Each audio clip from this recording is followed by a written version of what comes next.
Now let's go. Welcome to Amud Yomi, Makkos Chaf Gimel Amud Aleph. We are actually right top of the page, Baruch Hashem, and we're learning the halachas of Malkus. The Mishnah told us the practicalities, how actually Malkus would be given in times of Beis Din. And the first thing we learned was that the person who's supposed to be punished with Malkus, you put his hands, you tie his hands on the sides of a pole, of a post in the corner. I think it was in the corner of Beis Din, I'm not sure. But it was like a stick, a pole, and they... As far as I know, it was inside. I think so. It was in Beis Din. So I don't think it was public. The Gemara says public. The Torah only refers 4 times. There are only 4 times when you kill people, and it says that it has to be in public. Otherwise, it doesn't say it. Only by Ben Soyer Moire. I'm sorry, I'm going on a tangent. We're just answering a question now. When it's Ben Soyer Moire, Zdoken Mamre, Eidim Zoimimim, and Mesis Umediach. Only then it says before that it's public. Otherwise, no. In any event, the Gemara asks the question, my time, why is it that you tie his hands? Mishum nikle. It says in the Torah, we'll see it also in the Parsha soon, V'nikla achicha leinecha. Nikla achicha leinecha means your brother shall be ashamed, shall be embarrassed in front of you. There is a certain level of embarrassment that the punished has to go through, and that is why we tie his hands on the post. How do you know that the whip that you whip the person with is made out of egel, made out of the skin of the calf? Why? It says in the Torah that you have to lash the person 40 times, really 39. The Samichlei. And right next to it, the following pasuk says, "Lotachsam shoir b'dishoi." Don't muzzle, don't gag the shor. So we see the ox. We see there's a connection between egel and egel. By the way, Tzvi, I saw your email from yesterday. I'm going to mention it later. Very nice idea. Since we started talking about Rav Sheshes quoting Rav Lozo ben Azariah, very specific names, now we're going to bring other droshes, other halachas from the same person, Rav Sheshes b'shem Rav Lozo ben Azariah. V'amar Rav Sheshes b'shem Rav Lozo ben Azariah. Minayin liyavoma shenofla lifnei mukeshchin she'en chois min oiso. Let's say there's a Yavoma. We all know Yavoma, her husband died, miskina. Now she has to either be misyabem, she'll be married to her brother-in-law, or there will be chalitza, and she'll be free to marry whoever she wants. Let's say the Yovam, the one and only Yovam, surviving brother, the brother-in-law, is mukeshchin. He's a person who is really disgusting. He's a person who's physically repulsive because he's like a leper. He's full of boils, not nice looking at all, and she is repulsed by him. So now we always know that there are 2 options, Ibum or Chalitza. Let's say the Yavama, she now has to do something with the Mukashchin, either get married or Choyletz. How do you know Shen Chois Min Oiso? How do you know that we don't block her mouth? How do you know we don't stop her from complaining and saying, I don't want him? In other words, how do you know reserve her right not to marry him, and we force him to do chalitza, and we don't force her to have yibum? In other words, the following pasuk after gagging the show, closing the mouth, is the pasuk of yibum. So it tells you that if the Yavama is really, really not interested in being with the Yavam, you don't stop her saying, listen, Yibum is the option. We go for the other option for Chalitza, and she goes free, and we don't force her to continue with Yibum with the Yavam, because he's really repulsive. I haven't seen the halacha today. I don't know if I assume if there are other justifiable reasons, we say the same, but that's what it says here. A mukeshchin, surely we don't force her to go on and consummate this marriage. Now continues another statement of Sheshes b'shem Rabbi ben Azariah. V'amar Sheshes Mushim Rabbi ben Azariah. Kol mevaze es hamoyadim. A person who despises, a person who belittles the holiness of the moyadim. Kilo oived avodah zara akum, which means a person who works on Chol HaMoed.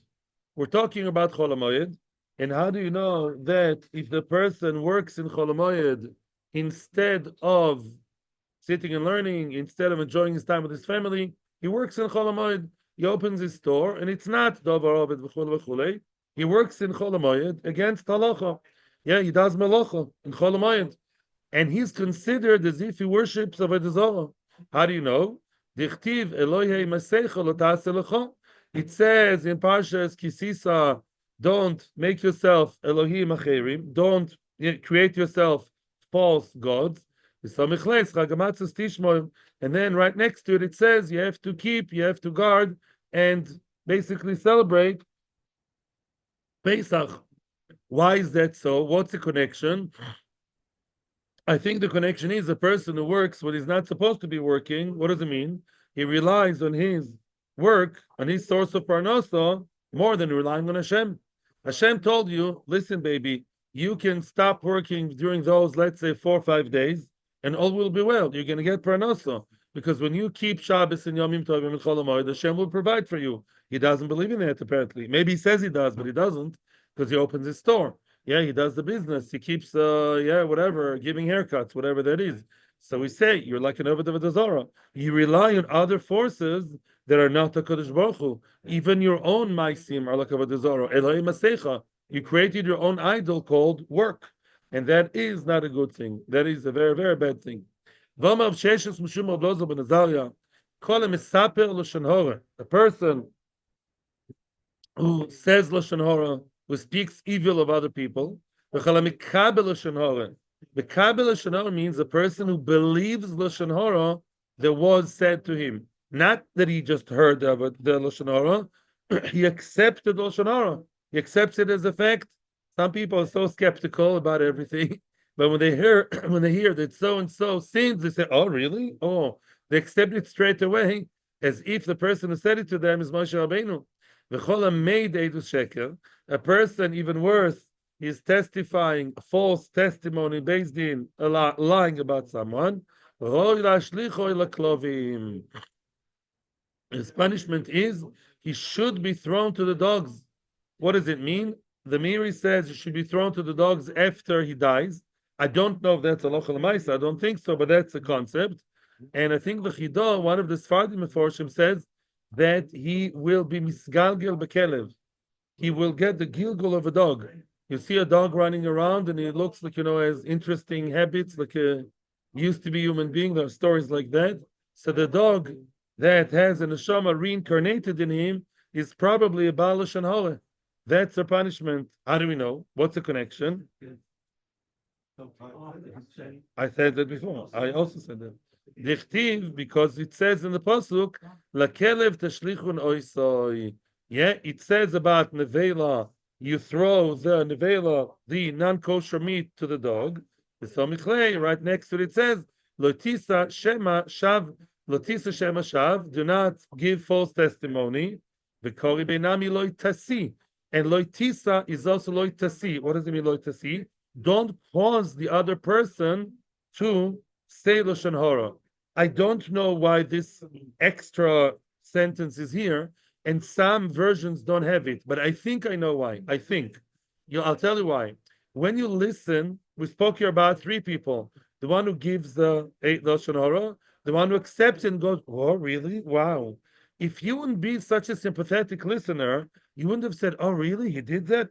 Unbelievable. Oh, thank you for telling me." If you would be such an avid listener, the speaker, he wouldn't have had a crowd. You don't perform in front of no crowd, right? In other words, when you listen, you're causing him to talk more, right? And therefore, in such a situation, you're loitisa, loitasi, and the punishment is to go to the dogs, lo leinu. Weiter. V'shtei retzuos. We speak now. Now we're going to describe the material and the size and the style of the lash. Yeah, the lash is used in Beis Din. Everything has its halachic symbolism. V'shtei retzuos. Tana says the Brisa shel chamor. The retzua again. Remember what we said? We had two retzuos of egel. There were the long ones, the main ones. Yeah, each one folded over, and in the middle of each one there was a smaller retzua, like a keter 9. Yeah, you have like in the middle, you have one extra retzua made out of donkey's skin that would jut out of there, be connected in the middle, the smaller retzua in the middle of the big retzua. So now, shel chamor, that middle one, small one, would be of a donkey's skin. Why? Why donkey? Why not, I don't know, pig, I don't know, anything. Kididori shoglilo aleder of Chisda. That Amoira from the Galil, he taught the drosha to Rav Chisda. It says, the famous pasuk at the very beginning of Yeshayahu, it says, Yod Shokoneu, v'chamoy avus be'olov. Yeah? The ox knows his master, v'chamor avus be'olov. And the donkey knows the trough of his master. Yeah, in other words, the animals, they know the master, or at least they know the trough. They know where their food is coming from. They recognize the hand that feeds them. Yisrael lo yoda, ami lo yisboinan. The Navi says about Bnei Israel, they're so insolent, they're such ingrates, they don't even realize who gives them life, who gives them sustenance. They're worse than animals. Sinners are worse than animals. Let the one who knows, who does know, who does recognize who feeds him, i.e. the donkey, let him punish, let him be the retribution, the punishment to the one who doesn't know. In other words, when the person stands in the Beis Din and he sinned, he went against Hashem, b'mezid, isod d'oraisa. This is not a light matter. Yeah, elul, elul. So what do we say? Who should punish him? When he gets punished and it hurts, he should realize the shor and the chamor, those who realize and know who's the master, they punish me because I did not know who my master is. I remember when we learned this Novi, when I was in yeshiva, that was actually in yeshiva high school. I remember we learned the Mefolshim say, shor konel chamor avus be'olov. The shor is more intelligent than the donkey. The cow is more, it's a kosher animal.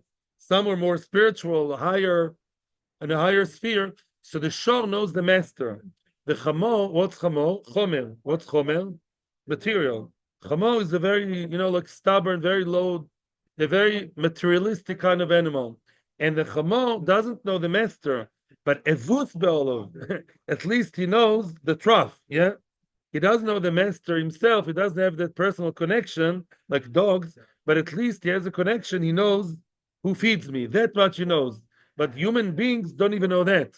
You're not connected to Hashem, neither through Ahava nor through Yira. You don't love Hashem, and you don't at least fear Him, to stop your food. You have to stop the sustenance. So what do you get? You get lashes. Lamaisa, we're going to see in the next Mishnah that getting lashes is a very good bargain. For sinners, it's a very, very good bargain if they get the lashes, to be explained later. Yoda tefach. Yeah?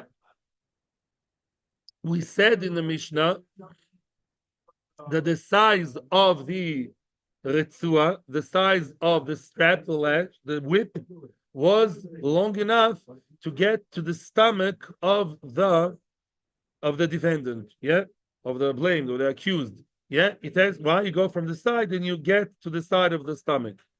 Amar Abaye, okay, if it has to reach the stomach, some stomachs are bigger than others, if you haven't noticed. Shma mina, kol chad v'chad lepum gabe avdin alei. If it has to reach the stomach, well, there are many stomachs, many sizes. You have to have each one, you have to fit each one according to the size.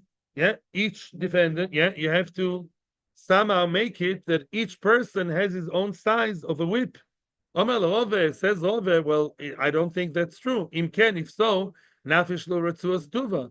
Beis Din has to have basically interminable amount of retzuos. Yeah, because many different sizes, like your shoe store, and we never heard that. You tell me Beis Din had I don't know 55 different types of retzuos, from the skinniest guy to the fat guy to the tall to the yeah. Elo Omer Rove. Therefore, Rove says it was different.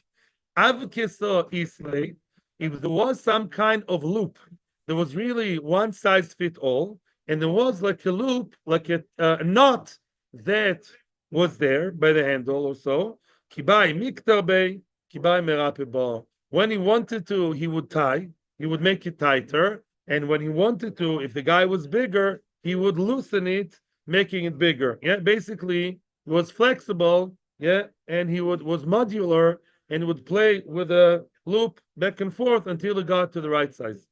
Malkin oisoy, what did we say in the Mishnah?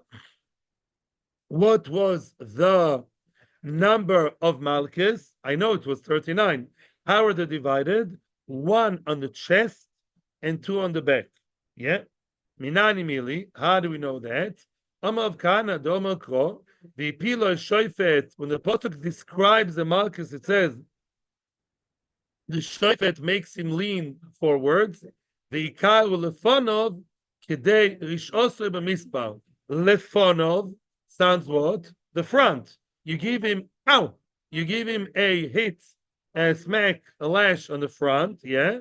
And then it says kedei rishosre b'mispar, with a number. In other words, give him a lash and a number.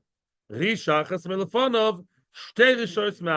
Yeah, in other words, give him one in the front. It says lefonov plus a mispar. What's a number? A number could be any number. What's the lowest number above one? I think it's two.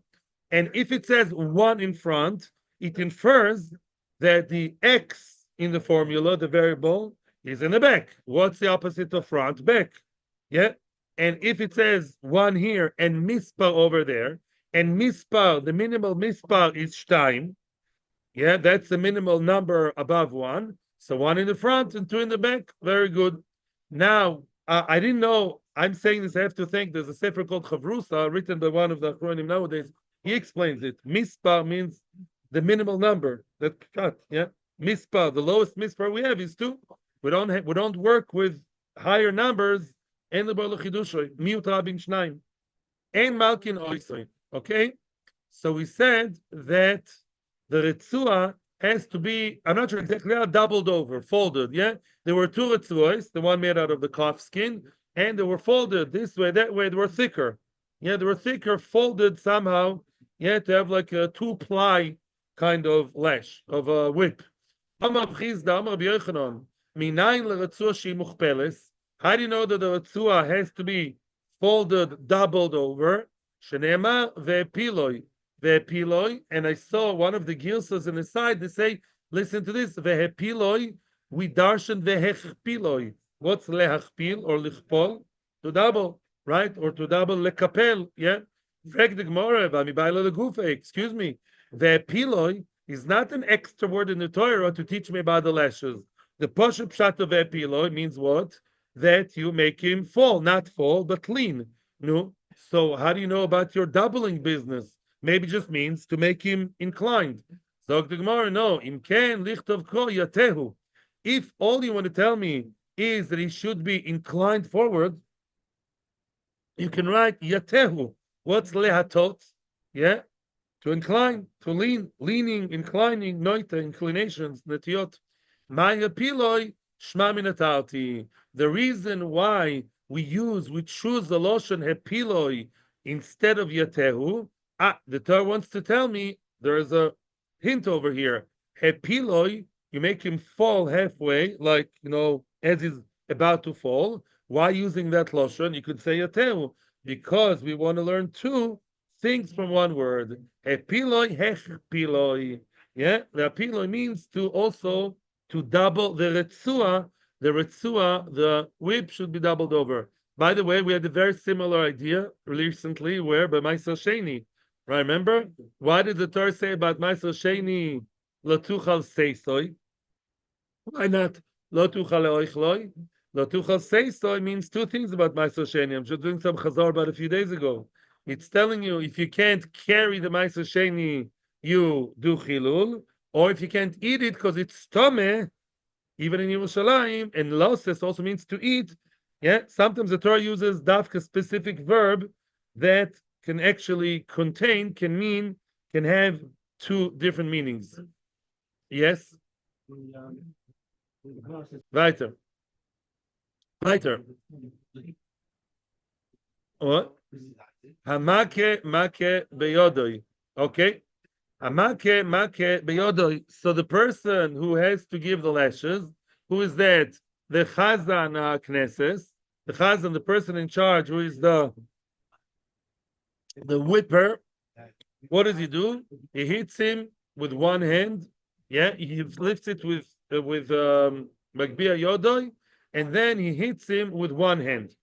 But what kind of person you're asking was that guy? What kind of people would we use to hit? Would it be strong guys, weak guys? What kind of people? Amake make biyodoi. Tono abonon. Ein ma'amidin chazonin ela chasere koyach v'iterei mada. Which means, because as we saw in the Mishnah, we're always concerned for the well-being of the punished party. They shouldn't get too much. And by the way, there is a prohibition in the Torah. If you lash him, one time too much, if you exceed the amount, you, the one who whips, you're in trouble. You're over Issa Doraisa. By the way, how do you know, the one is not allowed to give his friend a good smack on the face? You really are angry with someone, forget about Musa. I'm asking halacha now. You just can't take it anymore. Aguda like this, why not? What's the problem? Which one of the 613 were you over? Issa Doraisa. That's Isser. Lo Yosef. Even if the person deserves Malchus and you hit him once more and he's not going to die, you hit him one time too much. Even the strongest guy, don't get me wrong. Let's say there's a guy that 10 different doctors said he cannot get just 39, he can get 100. Nothing will happen, right? You're still not allowed to hit him one extra time. And that's an Issa Doraisa of hitting extra. Kol Sheken, a guy who does not deserve Malchus, you're not allowed to hit him. Okay? That's the source. The Seder. Now, what kind of guy is chosen to be the whipper? So now we say, according to the Nakama, which means there are people who are weak. We dafka choose the weak person. He has to hit in full force, but he himself is not a guy who's been to the gym in the past 10 years, He's sitting by the computer in Beis Din or by the Gemara. No much koyach over there. He doesn't take the protein and the power diet. That kind of guy, the miskenchik, he's the one who gives them malchus. But he's knowledgeable, meaning he knows that he's not allowed to hit one time too much. He knows the halachos. He's aware of the numbers. He follows the numbers, the counting. So he's weak. And on the other hand, he is knowledgeable to know not to hit too many times. You don't take that gorilla guy who's in the gym all day and doesn't know the halachas of hitting. You take the guy who doesn't hit so strong and knows the halachas. Rabbi Yehuda says, however, afilu chaser mada v'iterei korach. Rabbi Yehuda says, no, we're not particular about that. Even people who are not knowledgeable and are powerful people, we take them too. Doesn't matter, says Rabbi Yehuda. We take anybody, even a person who is the stronger guy and not so strong in his brain, his knowledge, he's also welcome to apply for the job, says Rabbi Yehuda. Omer Rove, says Rove, Kavod said Rabbi Yehuda mistabra. Look, it makes sense that Rabbi Yehuda is right, that even a person is not such a chocham, not so halachically knowledgeable, even he can come and be the chazan, the whipper in Beis Din. How do you know?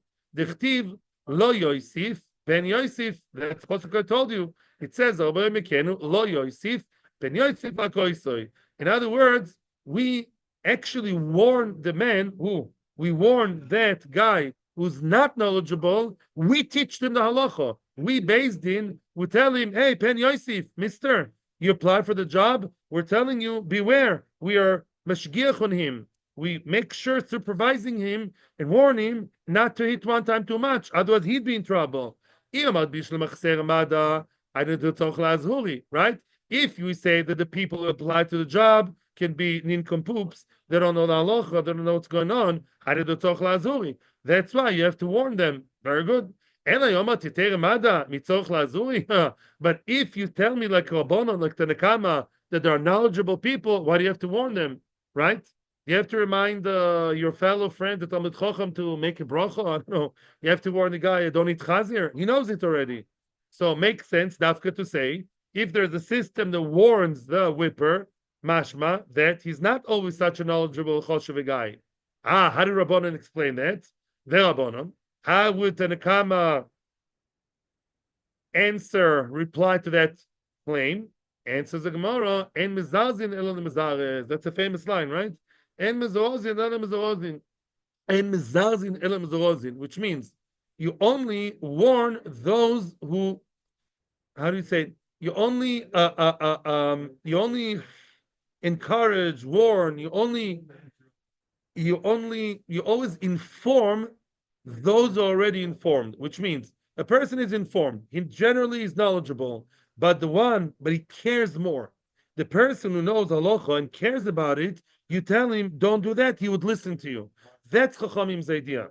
We take a guy who's knowledgeable, he knows, he's aware, he's sensitive, he's Chacham, and only such a guy would really listen to Beis Din when they tell him not to overdo it. How do they translate Em Zorozin in the article? I'm curious to know. Only one who is already motivated. However, motivated. You only motivate the motivated. I hear. Very nice. Right. People not intelligent do not heed warnings. Okay. Fine. Yeah. In other words, a person is motivated, knowledgeable. He's in the story. You give him another motivation, more encouragement, he would listen. But a person you cut from the street, this gorilla kind of guy, he won't listen to you. You won't relate to based in warnings. He's there for the fun. He wants to hit more and more. He won't listen. That's what Chachamim say. And Rabbi Yehuda says no. Rabbi Yehuda says as long as we warn him and we make sure he doesn't overdo it, it's good enough. Even if by nature he's not such a careful, sensitive type. One line to the two dots, and I'll listen to you. Tana, shu magbia b'shtei yodov. When the whip it picks up and lifts the rod, he does it with two hands. When he hits it with one hand. When he lashes him with one hand. So it should be done very strongly. Some say marze. In other words, it should really come out strong. Yeah, as much as we have mercy, but lamaisa, the hit itself coming from the weak guy has to be a strong hit. Yes, parents? Weiter. There were three dayonim there. The greatest one, koire means, remember we said in the Mishnah, he has to actually read three not psukim, more than three psukim, three paragraphs from the Torah he would read. Yeah, as the Makkos go along, he falls out and reads the psukim, the end of the Parshas Kisavoy, Beurachum, Hasheni Moine. The second dayan would count, 1, 2, 3, up to 39. Vashlishi Omer Hakel, and the third one says hit. So we avoid mistakes. It's very clear. Can get confused. No room for confusion. Yeah, that's the idea. We have a system to make sure that Mr. Gorilla doesn't make mistakes. Yeah, according to Rabbi Yehuda. Yeah, and according to Chachamim, even though he's knowledgeable, we still have the extra safety belt that he knows, as you said by the Baal Tokea. He knows himself. We still have a system to make sure that he doesn't overdo it, and he has all the numbers right, and we also warn him. Oh, now let's discuss the psukim. When we say, that the 39 Malkus are given, while simultaneously the Dayan reads out the psukim. Did you notice that some people daven longer than others? What do you mean say the pasuk while the 39 lashes go on? You mean I can say and finish all the psukim within 3 lashes. I can make it very long. And say half a pasuk while 39 malchus, and I'll only finish half a pasuk. How does it work? How How does the simultaneous business, how does that overlap? So we see in the Braisa, Bizman Shemaka Meruba, if you have a lot of Malchus, meaning 39, Marich, in other words, you have to finish that text while the 39 Malchus go on, and therefore, let's say 39 Malchus take, I don't know, 20 minutes, I don't know, start making up, then what? You, the Dayan who says the psukim, you have to make it longer. Let's say 20 minutes. Make sure you say all these psukim, in the duration of 20 minutes. Bizman shemaka mu'etes. When do you have less than 39 malchus, my friends? Let's say the guy receives only 18 malchus. Why? Has protection. Why? Because we assessed him to be weak and he can't take more than 18, let's say. So if the makkah is only 18, it doesn't take 20 minutes, take, let's say, 10 minutes, mekatzel, then he should make sure to finish the psukim within 10 minutes. In other words, the one who calls, should basically modulate, should moderate, and make sure it's shorter or longer by, according to the amount of time that the malchus take place. Is that so? We learned in the Mishnah, we say no. We say that it's not just one time. We said that he goes back and repeats, right? It says you read and you repeat. That's a whole different game, a ball game. You repeat the psukim. Again, what does it sound like? Up until now, we said in the Brisa, you have to say those 3 paragraphs as long as while the other guy with the whipper, gives the whips. Therefore, you have to say it once. How can I say one text? Okay, make sure you can either stretch it or make it more concise, make it more short or long. You'd ask me, I'd ask you to say Asher Yoshua Besecha in 1 minute, you'll be able to. I'll tell you, please say Asher Yoshua Besecha 10 minutes, you'll be able to. You'll time yourself. But that's not the story, because the Mishnah said what? You repeat yourself. Why do you repeat yourself? It sounds like you say it normal pace once and again, and let's say you finished the psukim in Malka number 25, then you repeat them and you restart from the beginning. Different. It's like I will tell you, say Ashrei within 10 minutes. You say Ashrei again and again. Within 10 minutes, you'll say Ashrei 5 times. It's all different. Get it? In other words, you have to say and say and say as long, you continue, repeat again and again, repeatedly, as long as the malchus take place. That's a whole different system. And says the Gemara, it's not a stira. There's lechatchila and b'diavad, like everywhere in halacha, Baruch Hashem. Mitzvah letzamtzem. Lechatchila, the mitzvah is to measure and letzamtzem and make sure you read it once. As long as the malchus go on, you have to finish that amount of text while the malchus go on 39 or 3. Okay? Very good. If he wasn't metzamtzem, if he didn't manage, the dayan, it's very hard. He didn't manage to exactly, measure and get to the last word while the last flash was going on. Basically, he finished reading before the malchus were finished. In the race, he made it to the finishing line of the text before the lashes were finished. Go on and start from the beginning. Then you start again. We say that there are 3 pesukim. Weiter. Okay. Good questions. I don't know. Weiter. Niskalkel. No, excuse me. Now, Tono bonon. Makaraba. Let's read the pasuk that tells us, it's in the sidebar for those who have it. Let's read the pasuk from beginning to end. It's not a long pasuk. Dvorim Chafei Gimel, soon to be read in the parsha. Al boy mekenu lo Yosef. Don't add 1 more lash to the 40. Pen Yosef, lest he will add la koiso to hit him al eila makaraba. We're concerned that he will hit him a great hit, great smite. And your brothers will be ashamed in front of you. Basically, the pasuk tells you have 40 lashes. Okay, it's really 39. Lo Yosef, don't add 1 more lash to the 39, even if he will survive. Yeah, even if he survives, doesn't matter. You're not supposed to give him.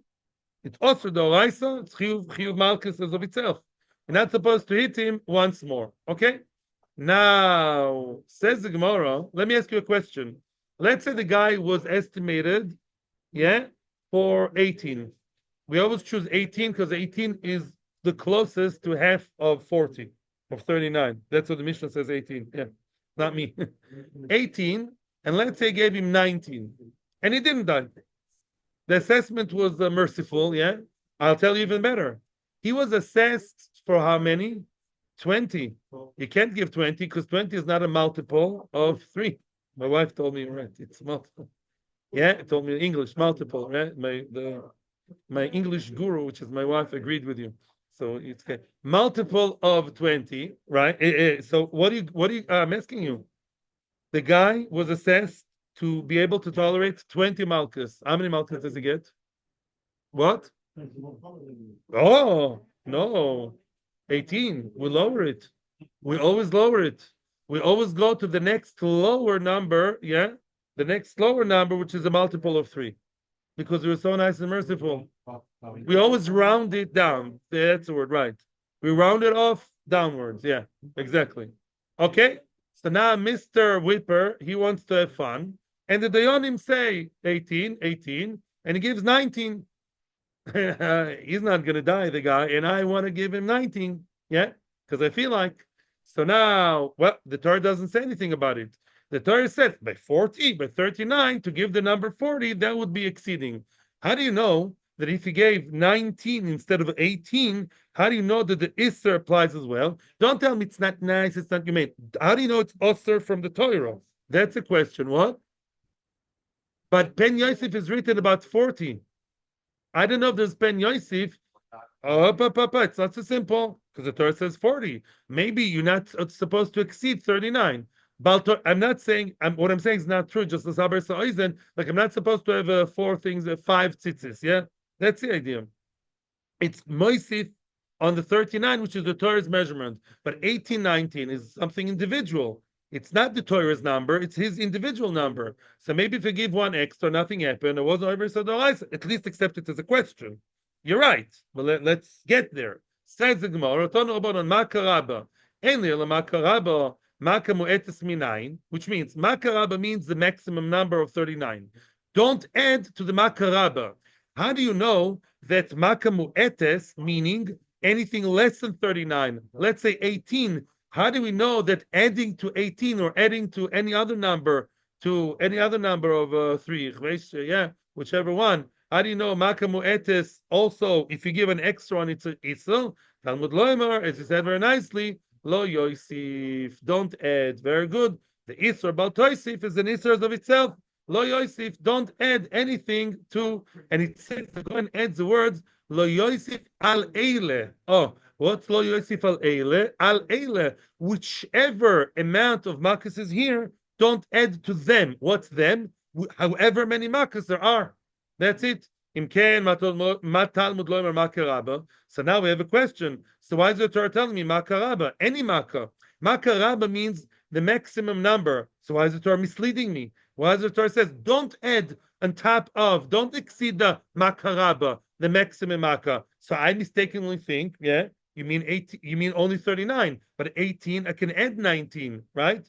Says the Gemara, no. The reason it says Makaraba, Limud al Rishonis shel Makaraba. Rabba doesn't mean in numbers, in quantity, in quality, which means those makkos that you give, let's say the 18, you give them full force. That you do. You don't give him, you don't caress him with a whip. You whip. Once you whip, you lash. That's makaraba. The quality has to be strong quality, high quality makkah. Yeah, you give him good treatment. And the numbers don't matter whether it's 19, 18, you don't exceed it, whichever other multiple of 3, right? Whatever, 26, you don't add one more. That's it. You never add one more, regardless of the number. Niskalkel. Weiter. Okay, weiter. Niskalkel. Tonobonon. What did we say about people who, unfortunately, as we say, lo aleinu, they have an accident a hygiene accident, and therefore they're exempt. What's halacha? Says the Tanakama Rabbi Meir. Echad haish ve'echad haisha berei velo b'mayim divrei Rabbi Meir. Rabbi Meir says both men and women, either it's a man or a woman. The only time we exempt them from getting more malchus is if at some point they really soiled themselves, soiled themselves with real rei, with excrement, not with urine. That's Rabbi Meir. Only up to that standard. If they urinated by mistake, that the urine, unfortunately coming out mistakenly, that's not enough of a nikla. It's not enough of a shame to exempt them. Rabbi Yehuda Omer, ha'ish berei va'isha b'mayim. Rabbi Yehuda differentiates, and it says depends. As we saw in the Mishnah, a man is more resilient and has less busha than a woman. So for a man to just pish is not considered so bad, and therefore he's not exempt yet. Only if he really soils himself. Ha'isha b'mayim. The woman, she's more delicate, she's more susceptible to busha, so if she had water coming out, the ktanim, she's already exempt. The chachamim say, echad haish ve'echad haisha, ben berei, ben b'mayim. Chachamim say, no differentiation between the genders, men, women, rei, mayim, everything. Either man or a woman, even if it was only mayim, only the water, they're out of the game, they're off the hook. About Rabbi Yehuda, there were three opinions. What did Rabbi Yehuda say? Rabbi Yehuda differentiated and said a man with the soiling and the woman with the urine. It says in the Braise, Rabbi Yehuda Omer, echad ha'ish ve'echad haisha berei. It says Rabbi Yehuda that both men and women only by rei and not by water, and it's not like what he was saying before. He said by woman by water. Now he says a woman by rei, by the tsoya, feces. Amav Nachman by Yitzchak, shneim shovin berei. What Rabbi Yehuda meant to say was that the common denominator between men and women, both men and women, if they get to the point of mamish berei, which is really bad, they are both potter. That's the lowest common denominator. A woman has an extra advantage that if she made herself dirty with water, she also gets off the hook, while the man does not get off the hook in that stage. That's what we hold. What's halacha like? I don't know who paskin like, but that's what we have a three-facet machlokes over here. Now, Amar Shmuel, why is it, by the way, that we exempt them if they dirtied themselves? Why? Because v'nikla. The idea is to cause the person embarrassment, discomfort mentally. And if he got so disturbed mentally that he already pished, excuse my language, or made worse, that already you can tick the box and say he got the point already. He got the point. He got so embarrassed, he can get off the hook. Although there are exceptions, we'll see later. Omer Shmuel, kaftuhu v'ratz mi beis din potu. Let's say they tied him to the post, and then somebody managed to run away from beis din. That running from beis din patters him, exempts him. Why? Because that is of itself is busha. To run out of beis din, and his shirt is half off and his hands are like tied and he runs away, could be good material for a good book, right? So that already is such a busha, he's already off the hook. Meisivi. Now we're asking on what we just said now. Kala means that he basically made himself dirty. He, let's say, lo leinu, came out of his body. Ben barishoino, ben bashnia poitrin oisoy. Now you have to understand what that means. Rishoina means the first time the whipper, as I call him, the first time that he lifts the thing, let's say already at that point this guy started, it's coming out.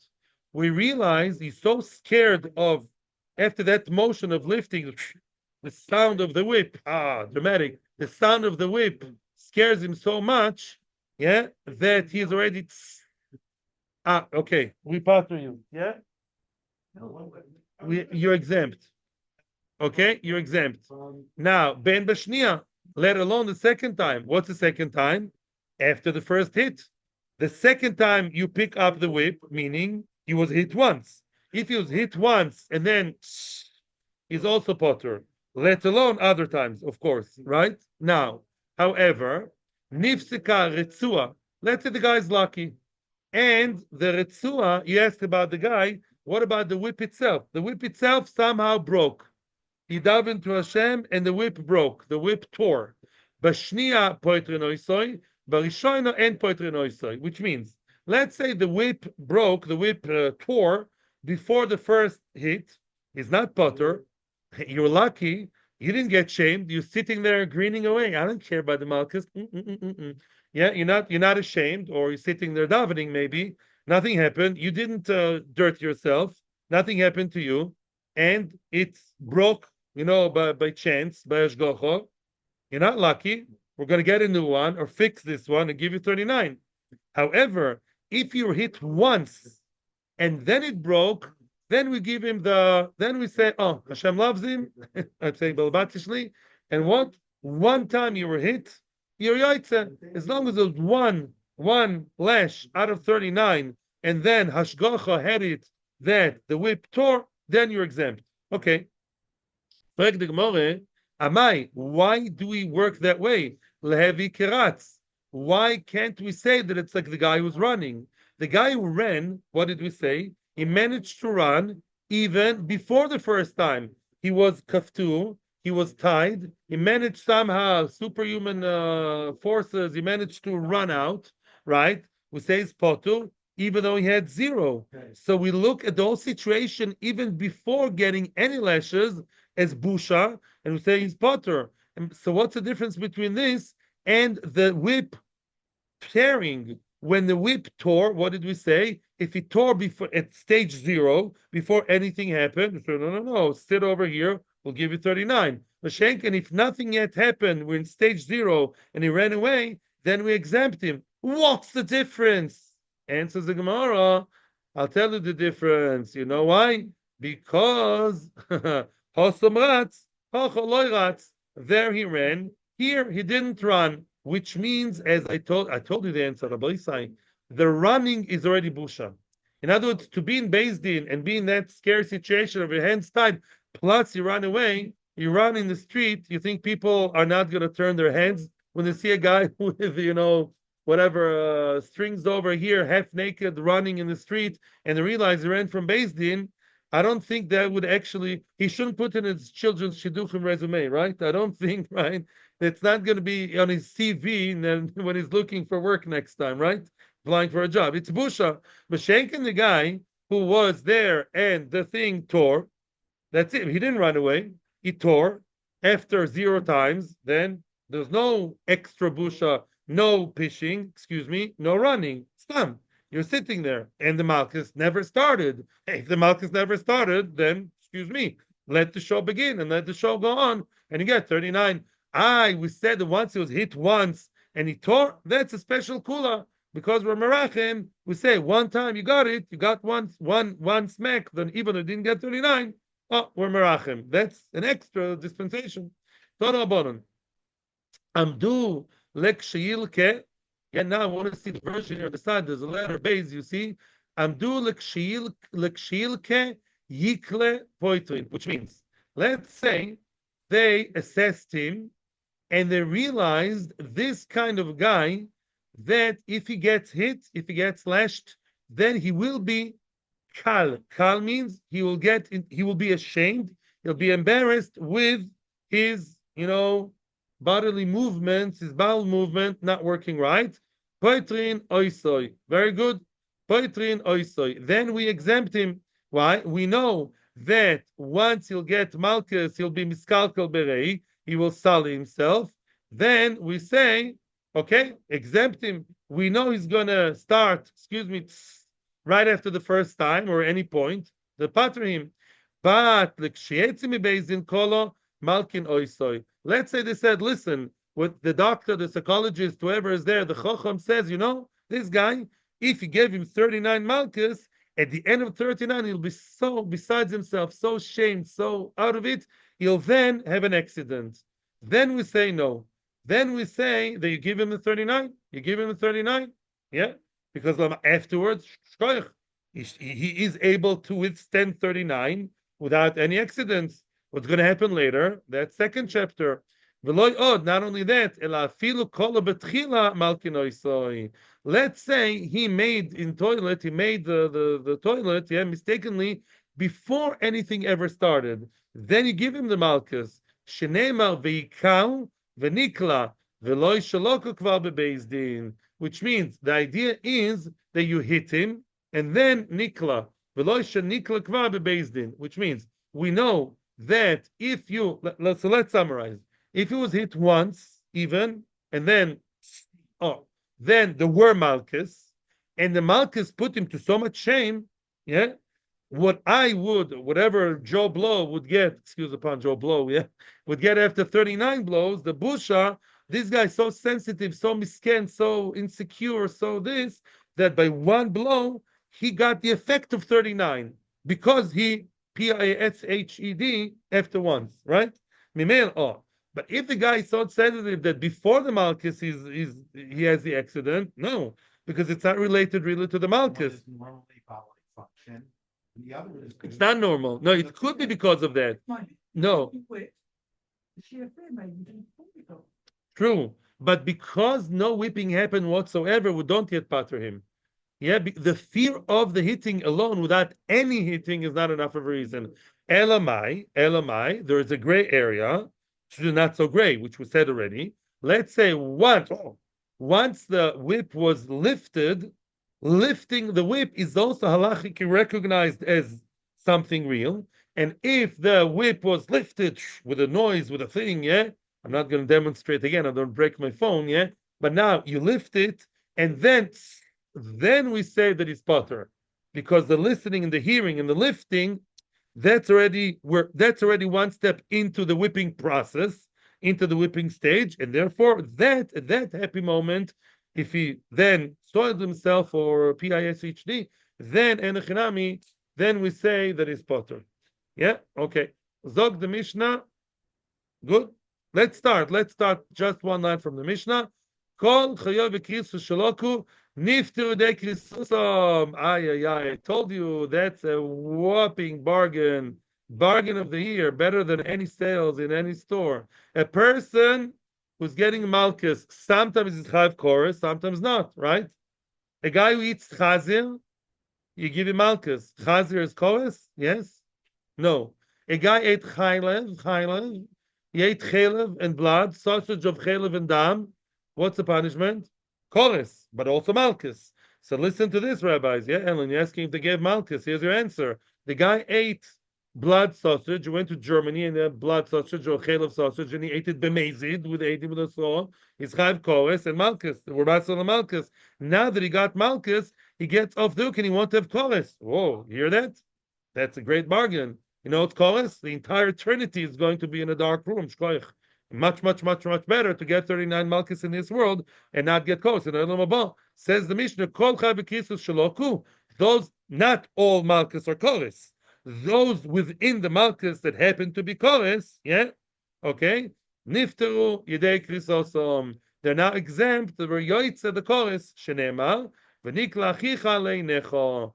Sheloko hareu ke'achicha divra b'chanani ben Gamliel. Says b'chanan ben Gamliel v'nikla achicha. Since when he's my brother? The guy eats chazir in public, mechutzaf, and he's rebelling, and he's anti-religious, and he's eating chazir. He's not my brother. Yes, why is he your brother?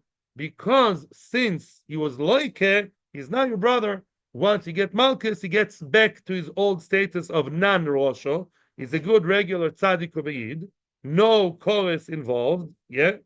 And now he's a good guy because he got the malchus, or at least, so is the opinion of B'chanan ben Gamliel. To be continued.